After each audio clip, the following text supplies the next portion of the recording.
So Destiny, what's been on your mind recently, the past 2 days? Well, I've been just really inspired to finish that mural that I have in my garage because I want to expand my portfolio. I feel like if I have like a few really nice murals and I can just kind of like prove to the world, I guess, not to the world, but to people around here, Fort McMurray and stuff, that like, I can do this, then I'll get a lot more requests to like get projects like that because that's something I'd really like to do.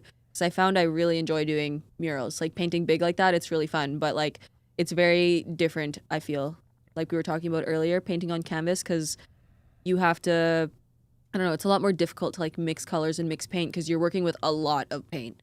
Like you're not working with like a little palette like Bob Ross. You're working with like gallons of paint that you have to try to like... A money amount of paint. Yes, and it's very expensive. So I find it's like a big process, like even going to the store to like try and pick out like what kind of colors you want. And like the thing with like outdoor, like exterior paint is it has so much, I don't know, materials, I guess, to make it last outside through the weather and through the whatever. Like when you go to buy a can of paint like that, it's white and they just pour the pigment in and they mix and it. And they shake it up and yeah, it's a whole thing. Yeah, so it's like to try to like mix your own colors, it's really hard to have it not kind of go like gray and like muddy because it's mixed with so much white that it's like it's hard to get those juicy colors sometimes that you want unless you go buy every single can of paint, but that'll be very expensive. Yeah. Is there any kind of support, like financial support for this stuff, or is it all volunteer based? Well, I think there definitely would be, but thus far it's just kind of been like my own project, I guess, to kind of get it in my portfolio, because in the future I think if I was doing a project, I'd give the client like the option, like you can provide the paint and the materials or I can, and you're just going to be billed for them kind of thing. I think you just bill. Yeah.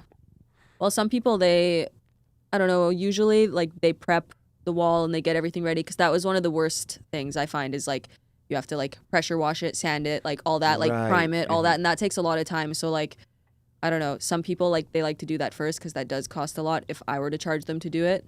Whereas if they were to do that themselves, would Tyler ever do it? Tyler would, but not as a business.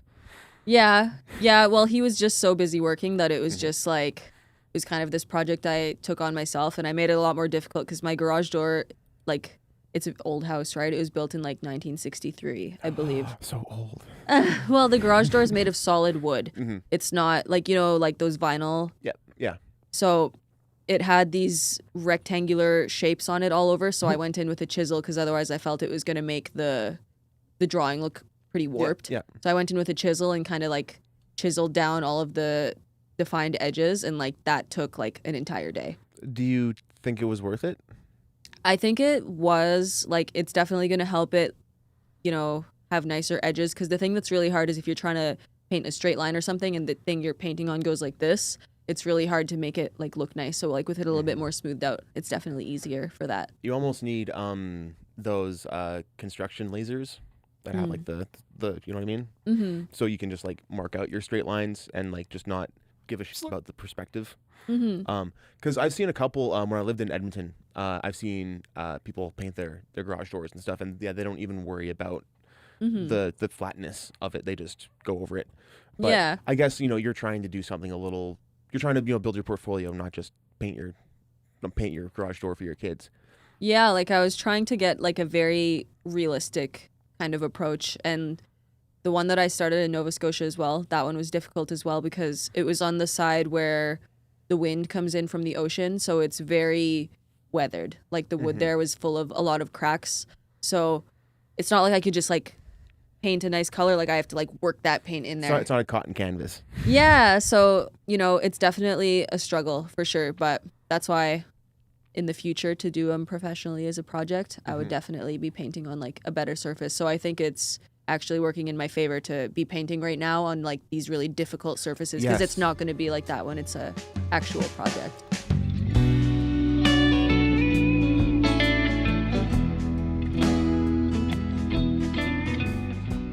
I had taken an art course through the Milan Art Institute, and they actually talked a lot about this. So like when you're a creative person, like you use the right side of your brain a lot. And like when you kind of enter that burnout state and you like overthink things, you're kind of entering your left brain, which is more like analytical, and you know, that usually works against you. So like there's some exercises that like you can do to enter your right brain, and they're all really ridiculous. Like Let's hear some. so like for example, you could like write backwards, you could dance around your room, you could like just do something that's totally wacky crazy. Like if someone was watching you, they'd be like, what are you doing? And like that kind of helps you like get out of that headspace where you're so serious and you can't relax, and then you have to be goofy and silly, and like that's when you create the best art. So like you just gotta, you know, kind of give into that a little bit. Enter I love right that. brain. Mm-hmm. I've been noticing in a lot of these interviews, I'm not going to get too spiritual, but there definitely seems to be an otherworldliness to art, and almost like a third perspective of you can create something for yourself, you can create something for someone else, but when you tap into that thing you were just talking about of being silly and just allowing stuff to happen, it's almost like something else. Like, of course you create the idea and it's your idea, but where do those ideas come from, and how lucky can we be to funnel that into an actual thing? Because I'm sure you've heard your entire life, oh, you're so talented, you're so lucky to be talented, and in a certain way that statement I feel can be a little hurtful to the amount of work you put into your craft and the amount of effort it takes to do what you do. No, I totally agree. Like I feel like no matter how hard you work at something, like you can always like get better. Like someone that thinks they don't have any talent, if they've spent no time like honing their craft on that thing, it's like of course you're like not going to excel, you know? Like the more time you put into it, the better you'll become. And what you were just saying, like I definitely believe that like you manifest like some sort of like creative like intuition, and like where that comes from, I'm not sure. Like I know like if you study art history like long time ago and through the different art periods, like before there was social media, internet, all that thing, like hundreds and hundreds of years ago, like they believe like those messages like came from God. Like they believed it was like this religious like manifestation to like be an artist. And like if you look at like the Renaissance period, like Leonardo da Vinci and all that, like it was always thought of as like an artist as like a genius, because you're thinking about these things that like nobody else has like thought of or created, and like you're bringing something new into the world. And like now I feel like people don't think about it that way as much, because you can just create something with AI and you can look up things on the internet and it's different, but like that's still there, you know, like that manifestation. It's all, it feels like the more you dissect something, the more of the magic can be lost in a way, kind of like the left brain, right brain thing of, I mean, you took an art course. The best way you can learn is by analyzing. And some jazz dude said, I'll put it up. He said that you learn everything in music just to forget it.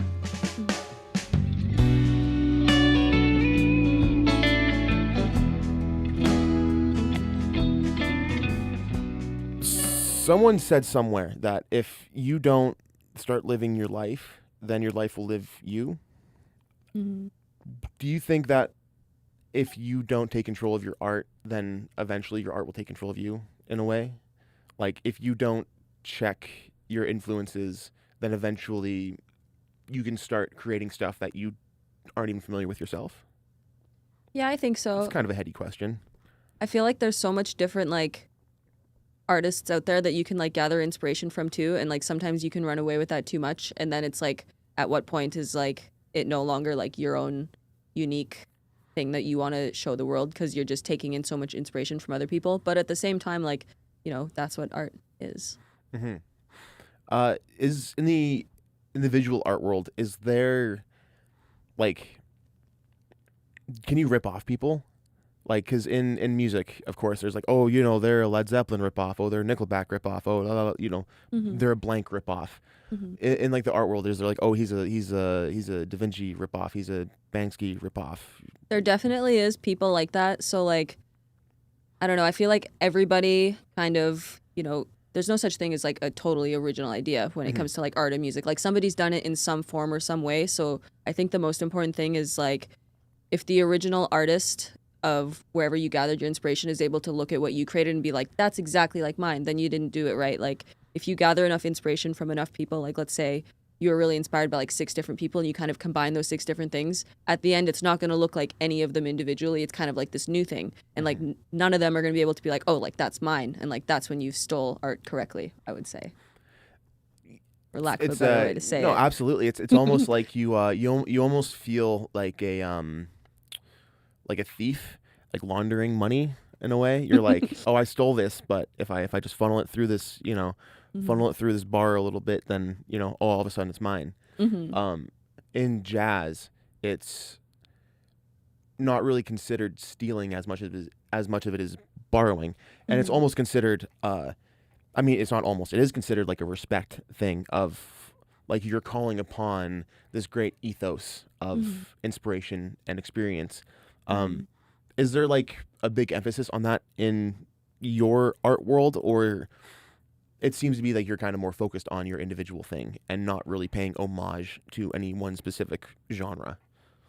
I think it depends. Like they say imitation is like the best form of flattery. Like if someone feels so inspired by something you've made that they want to try and make something similar, like that just means that you've done a really great job, that like this person feels so inspired. And like that's a great way to learn too. Like if someone feels super inspired and they want to just like try and create something that's very similar to you at the start, that can be really beneficial like while you're learning. But then you get to the point where like, okay, like now you have to kind of make it your own and like put your own twist on it. But like it's a good way to learn for sure. Like if you're inspired by someone, you could definitely try to kind of follow their footsteps. But then at some point you got to divert and make it unique. Otherwise you're just, How does tattooing differ from painting? So tattooing is like very, very different. Like I love the creative aspect of it, but it feels a lot more serious because you know that you're putting something on someone for life unless they cover it up or remove it. And you don't want that. You don't want them to feel like they want to cover up your work or have to get it removed. So like there's like a certain level of fun and creativity to it, but there's also a lot more seriousness, I feel, because like at the end of the day, like you're marking someone for life. And like in 50 years, they're still going to look down and be like, oh, this person gave this to me, and they'll still be thinking about you like that far down the road, which is like pretty interesting. In a way, if you flip the anxiety into a positivity thing, it's almost like it's such a privilege that someone is letting you, permanently, put your mark on their body. They kind of scare me, not gonna lie, because like I've never had the thought of like, oh no, I don't, I'm going to hurt the artist's feeling if I don't like it. It's such more of an ego of me thing of like, oh, what if I don't like it? What if like, I don't, what if my brain decided that I don't like this tattoo? And I would never put that on the artist. So it's interesting that like, that's kind of a thought. I mean, I guess like that's a thought with all art. Like everyone, or, when you finish a painting, you're always going to think people are going to think it's not good. But I've seen the amount of effort you put into your stuff. I think anyone who says that what you do is objectively not good doesn't really understand the point of art, because I don't know, like you can debate all night and day about the point of art, but I think we can kind of agree that if you pump massive amounts of effort into something, that has to go for some kind of level of respect. How long did it take you to get good at tattooing? So tattooing was like a very different experience for me. Like I had all the artistic ability, I suppose, prior to learning to tattoo. And I thought that it would translate over, and it has in a lot of ways, but in a lot of ways it's very different as well. Like if you were to draw something and not be allowed to use an eraser and use a pen, that's what it's like going to tattooing. And I was like one of those people where it's like, if I don't like something, I can just paint over it, like no problem. So like when you're tattooing, you have to really be a lot more careful. So learning was definitely a struggle at the start. Like I've made mistakes, and like I've corrected those mistakes because, the person has come back or whatever and fixed it up. But it's just like, you got to have someone that's willing to let you make mistakes when you're learning, because it's going to happen. It's like, you can't start perfect. How do you find people to let you learn? Well, I was really lucky in the sense of people letting me practice, because it was actually my mom that had her first tattoo from me. So she actually bought a tattoo kit randomly. I don't know why. And I went to go visit her and she was like, oh, so I bought this. And she just like opens this box and she's like, I want you to give me one right now. I was like, I am not ready to do that. I was like, I need to practice. So like that was kind of like how that started. And I was just like playing around, and then, Did you give her one on day one? Like day 2. Okay. Yeah. That's pretty ballsy. Like day 2. So it was an experience, and now I look back at that picture and it was atrocious. It was a Bambi from, Disney. From Bambi? Yeah. It was a deer from an undescript children's movie. Yes. And it was just like a simple outline, and oh man, it was terrible. When I look back on that photo, like when I look where I am now though, compared to then, it's like you see the growth, and it's just like, it's very motivating because, in a very short amount of time, because it's only been, I think, 4 years since I did my very first tattoo. Mm-hmm. So, it progressed pretty fast. That really is a short amount of time. Mm-hmm. I think progression is also a great, I think that can be an art in of itself, like not to get too cheesy. I'm not a father, but I can definitely understand having kids and the art and beauty of watching them grow up. To kind of see where my feet are in a completely, comparing my own art to being a dad, but in a less significant way, it's almost a privilege to see your artistic ability grow through the years, and it gives you something really, like, it gives you like real self-confidence. Mm-hmm. Like real long-term self-confidence instead of like, external validation, because like, I don't think any amount of external validation of, oh, hey, you did a good job is going to really equate to you understanding like, oh no, I seen that line drawing and now I'm doing like shading and doing all this crazy stuff. Like, now I got better.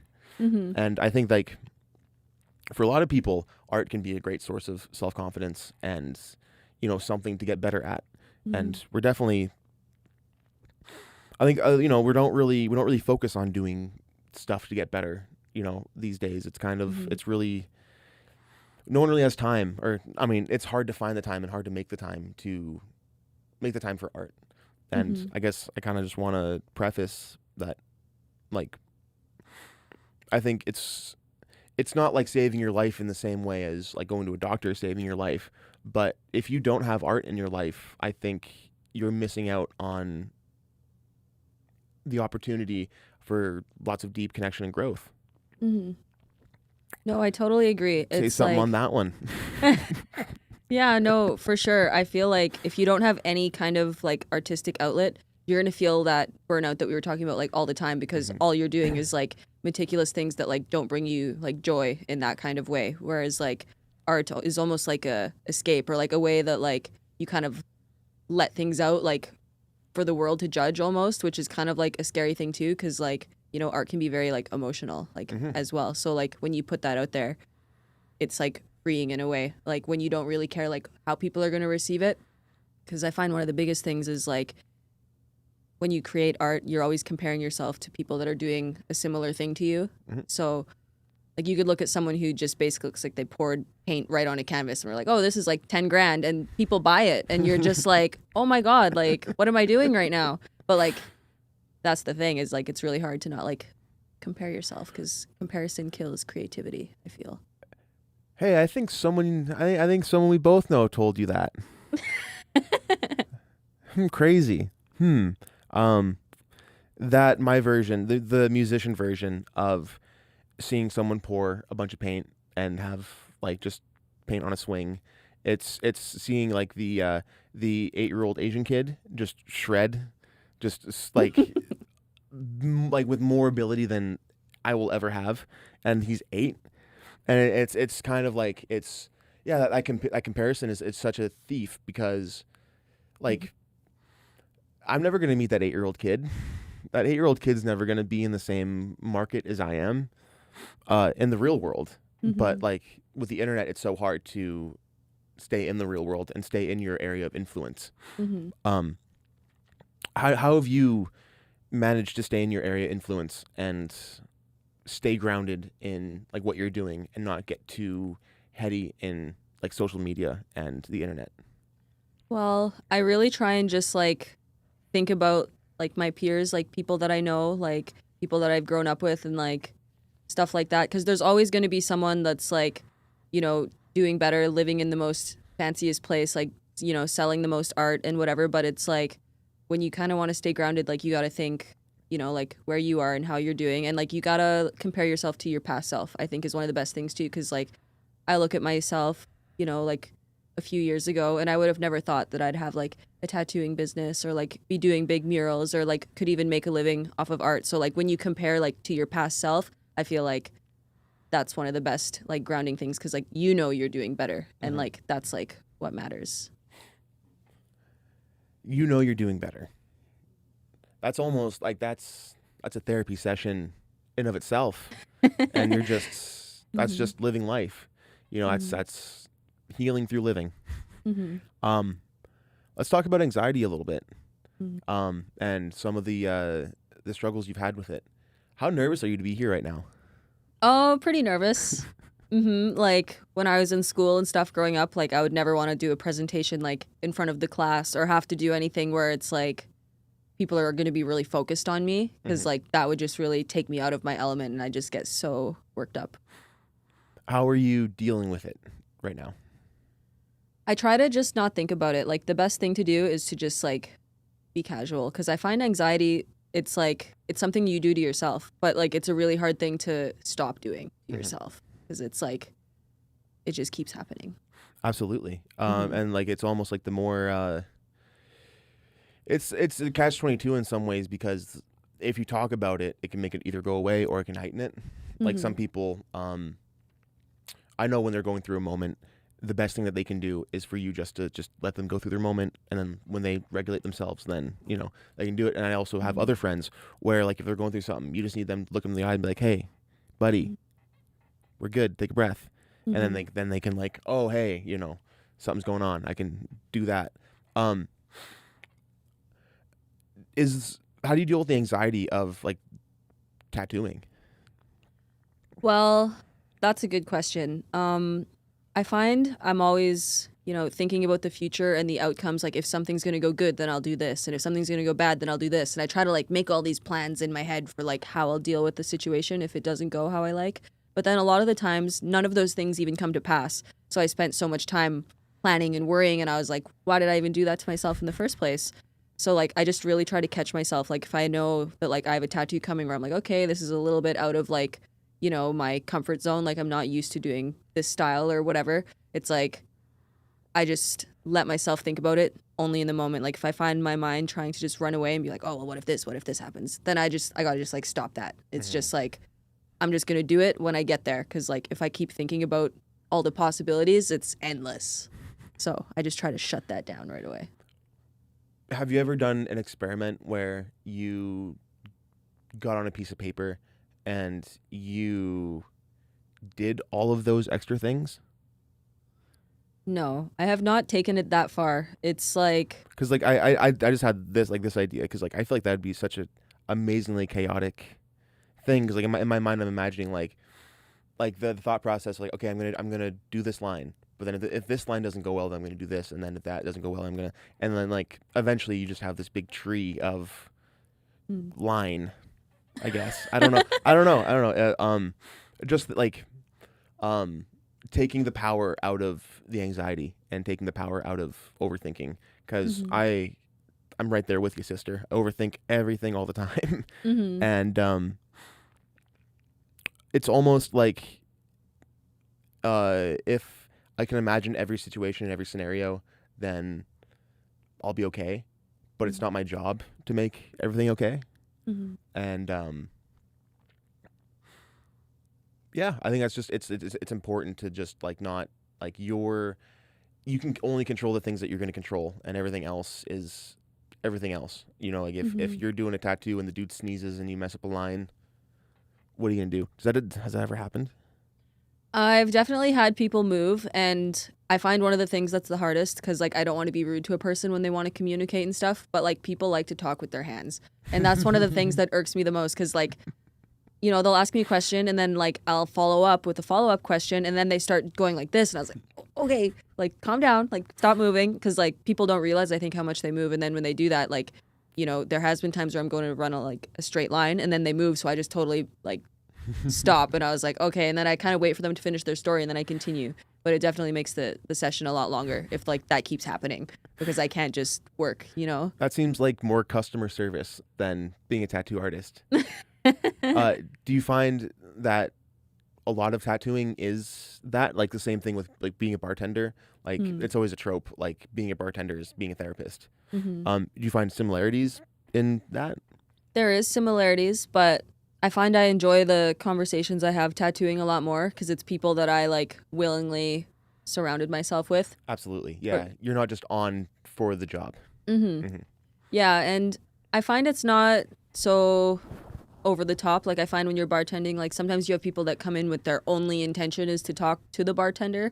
So it's like that's their whole reason why they came, because they'll call you out and be like, why aren't you talking to me or whatever? And it's like, like my job is to serve drinks. I'm not a therapist, And sometimes it's very heavy stuff. Whereas like when you're tattooing, like I find they'll talk for a bit and then they'll go through like a moment of silence for like an hour or something, which is nice. Then I get so much done, and then like they'll like get bored maybe, so then they want to talk to me a bit, and like that's okay.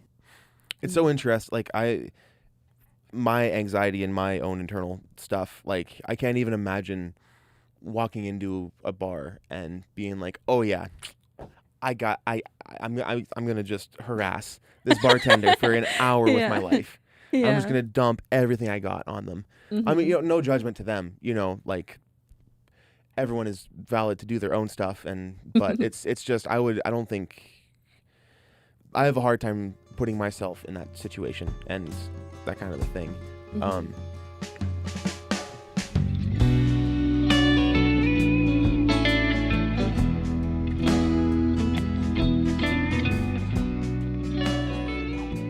What do you want to see out of Fort McMurray in the next 10 years out of the art scene? Well, like for me personally, what would you like to see out of the community? I'd like there to be like more art just around the city, because I find there's not much of that. Like when I've traveled to, other places, cities, tropical places, Mexico, like there's murals everywhere, and like art is just like such a fundamental part of like the location, and like that's why people like to go there in the first place. And like Fort McMurray, it has it, but in very small doses. I think it could definitely use some more color. I think just recently, not to, I absolutely agree, but to put you down a little bit, there was an art show this weekend over downtown. I don't know if you've seen it. I don't know anything about it, but yeah, there was an art show downtown this weekend. Yeah, like art shows are good, but I'm talking more like like physical art permanent that like fixtures. you can just walk by and like just see like all this beautiful art around town, like murals and things like that. And like I actually have some art that's going to be on some of those electrical boxes around town, because I submitted some of my artwork to the RMWB and one of them was selected. So how they do those graphic wraps on like post office boxes and like electrical things and whatever. So like my painting's going to be up for like the next 10 years on a few different spots. When are they getting put on? It might be put on now, actually. I should reach out, because within the last few months, they said they were working on getting everything wrapped, because they had 27 different pieces of artwork that was chosen through submissions from people local to Fort McMurray. And yeah, as soon as I find out where that is, I definitely got to go see that, because that's like such an amazing milestone. Absolutely. Everyone, keep your eyes out for Destiny's art on throughout Fort McMurray. For sure. You were you doing another mural for some other city thing, or was it just your garage door? The other mural that I was working on was actually in Nova Scotia. Oh, sure. What was that like, and what was that for?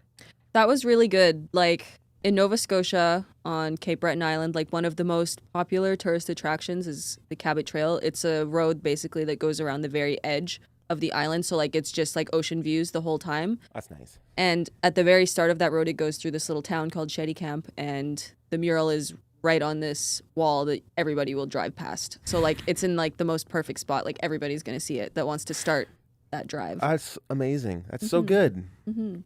That's incredible. I'm so excited for you. But it's not done yet, so I plan on going back in the fall, hopefully, and then I can finish it because it has a couple layers everywhere, and like it looks good from a distance, but up close, it needs some work. I mean, of course, like nothing's ever done. It's done when either you get bored of it or you have the deadline. Fair enough. I totally agree. What's it like doing a paint show, and how different are the skills of hosting a class versus just sitting in your bedroom and painting the painting? Well, hosting a class, especially like my first couple times, was very difficult because I've hosted quite a few now, like with the Rivers Casino, but prior to that, the very first one I hosted was for the Fort McMurray Métis, and that definitely made me a little bit nervous because it was mostly elders, and I wasn't sure how I was going to be received, being that I'm so young. And it turned out a lot of the people like I knew and like knew my family and whatnot, so like the pressure kind of felt like it was on. And I started out, I felt a little bit awkward and whatever, but I worked through it, and at the end everyone was like, oh my god, you were like one of the best instructors we ever had and all this. And it was just very like, it was very nice to hear. I was like, oh, like I can do this, because not something I ever thought I'd be able to do, to like get up and speak in front of everybody and have them all watching me. Another example of overthinking, but really once you're doing it, it's kind of, we're just doing it. Not that it's the same thing, but doing these interviews, I kind of feel the same way of the more I think about it and the more I try to put on something, the worse it gets, the more I fumble, and the more I just focus on, I guess in a broad sense, like the more I don't make it about me, the easier time I have. And like, I think you're a great instructor, and thank you. absolutely. And the proof is in the pudding. Like, paintings are consistently getting better every time I go. Do you think that would be something you'd want to pursue more, like being an art teacher, or are you more invested in commissions, doing murals, that kind of thing? Yeah, I think being an art teacher would be cool. Like, I don't know to what extent and how often I would like to do that, but I've always been one of those people that like I've loved to like help other people kind of like grow their skills. Like even when I was in school, I was always that person that would like be kind of helping people like learn and like get through their classes and whatnot, just because I enjoyed it and I felt it made me better as well to like have to like explain everything and go through everything, because people always be like, why do you do this? And sometimes I was like, oh, like I don't know why I do that. So then I think about it because I have to give them an answer, and then like I feel like it makes you learn more about yourself and like you get better as well. So absolutely, that's very profound. I think everyone could probably learn something from that, because I think everyone, we're so involved. Or, I mean, at least me, I'm so worried about what I'm doing sometimes that I kind of forget to think about what I'm doing. And exactly what you just said, like, I won't stop and think about the actual technique of what I'm doing. And then once someone asks me about it, that gives me the opportunity to break it down. And once you break it down, it just gives you deeper understanding, just to completely rehash what you just said. Yeah, no, definitely. And I feel like it just benefits everybody. It's like, that's why, like, I don't know, teaching people, it's like, there's no harm in that. It's such a good thing. It's such a weird environment when you are dealing with stuff as personal as art, because it's so easy to get caught up in like, this is my thing. And like we just said, like, helping other people helps yourself sometimes more than the other person. And yeah, just promoting like collaboration instead of exclusion. That's always good to hear. For sure. And I feel like a healthy, like friendly rivalry is also good, because it like spurs you on to do better. Like if you see someone doing something, you're like, oh, like why didn't I want to do that? Or like I should do that better too. So then it kind of like, it pushes you, so long as it's like, not over the top and, Well, I mean, I think that is a undeniable benefit of the capitalist model of constant innovation. And if you're not constantly getting better, then someone else will. And I guess, like, I don't know, that kind of goes into a deeper philosophical question of art and the different aspects of art and the validity of, if you're not pushing boundaries, then is your art valid? And I feel like that's something that really helped me like get to where I am now. Because like when I was very young, like I was always drawing, always, you know, my mom always would buy me art supplies, and I always thought I was really great. And then I remember when I was in middle school and I was in art class, in high school in art class, there was people that were like better than I was, and I was like, I was jealous about that, and I was just like, oh, I was like, theirs is so good. So I'd go home and be like, I'm gonna do that too, and like I'd like practice real hard to like be better, and like I don't know, I feel like that really like spurred me on to like be better, because like now I look at my art and I was like, it's improved so much, and like some of those people, like, you know, they've changed what they're doing, like as adults they don't even create art anymore, and it's like now mine, like not really for the sake of comparison, but like it's definitely, you know, gotten a lot better. Do you think a reason why do you think you were so compelled to get better, and like why did you want to be as good as them? When I was young, I feel like that was one of the main things that like I would get praised for, I guess. So like, I don't know, to be doing art really well would kind of earn that for me, like people being like, oh, like you're doing so good and like blah blah blah, because there wasn't really anything else that I was doing that like I would get that same kind of treatment for doing. So like that was kind of like the motivator, I guess, is that like if I can do this thing really well, like, you know, people will see that. It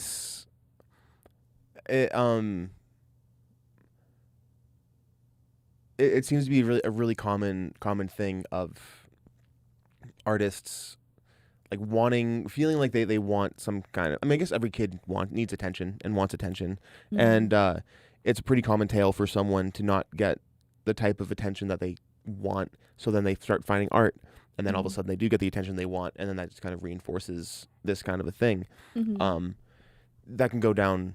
I've seen it go down multiple different ways, and I think it's really nice that you turned it into a healthy competition rather than a self-deprecation and self-worth problem. Because definitely, like, I've struggled with like that exact situation that you're talking about, and instead of seeing the person who's obviously putting more time and effort, and just, you know, that I would get discouraged with that and not want to do better. And, you know, with therapy and a lot of help, I've come to, you know, the realization, and I've built tools to get more to that competition mindset. But it's just so interesting that like at your core, we can feel like compelled to do the competition or compelled to just give up. And I wonder like what that says like about the nature versus nurture kind of thing in us. Like, is that like, are you born with that fight or flight, or is that something that you're kind of learned? I think it's probably a little bit of both. And like, I feel like some people in some way are born with some kind of natural affinity to do it, like, and some people are not. But like, I feel like if you were to compare like someone who's born with all this natural ability, who like doesn't really put in that much time and just like makes this great work, and then someone who like is so motivated and like works at it every single day, like to get better, like over time, I feel like they would exceed the person that like has the natural ability, because they're working hard at it, and, you know, like they're putting all of their effort in. And like, so I feel like, you know, so long as you're going to work at it, it's like, it's going to get better and it's going to be worth it, and it's going to pay off, even though it's going to suck at the start and you're going to feel like slurp about it. Kind of going back to the relationship of inspiration and discipline. Of, you know, discipline will outwork inspiration any day of the week. On that note, thanks, Destiny, so much. This has been a wonderful conversation. Oh, well, thank you so much for having me. Anything you want to plug? Any kind of social media, websites, anything you want to let the world know? Where can we find you? What can we do to get more Destiny? Well, on all my platforms, it's Destiny's Art and Tattoos. So you can find me on Facebook, Instagram, my website, everything's